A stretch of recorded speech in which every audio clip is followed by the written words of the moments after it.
Dina and Dana, it's often said that Illinois is two states, Chicago and downstate. There are no doubt the political differences between the two regions have fueled divisions within the Republican Party and hurt the state party's win-loss record.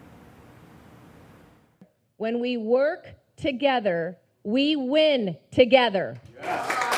Illinois Republicans rallied again this morning and were greeted by a sight to behold.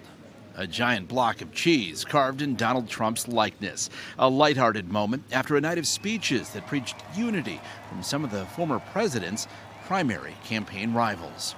Donald Trump has been demonized. He's been sued. He's been prosecuted, and he nearly lost his life. We cannot let him down, and we cannot let America down. We should acknowledge that there are some Americans who don't agree with Donald Trump 100% of the time.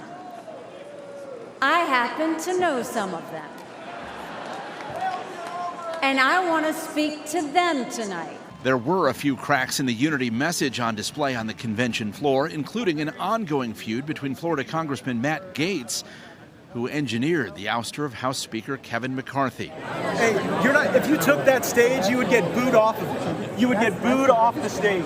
Gaetz heckled McCarthy during an interview. That's when Illinois Republican Central Committeeman Richard Porter stepped in, telling Gaetz to shut up.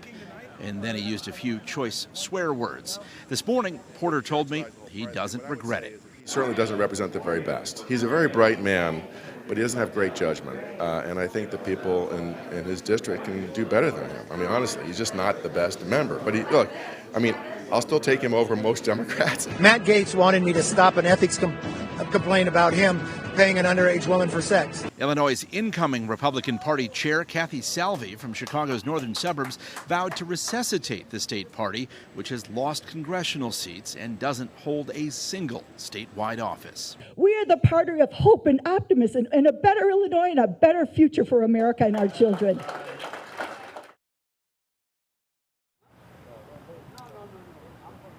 The headliner tonight, Vice Presidential candidate J.D. Vance, former U.S. House Speaker Newt Gingrich, Donald Trump Jr., and Texas Governor Greg Abbott are also scheduled to speak.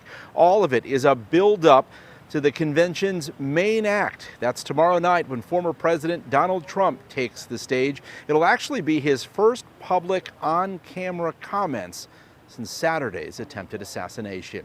We're live just outside Milwaukee with the Illinois delegation. Ben Bradley, WGN News. Dina and Dana, back to you.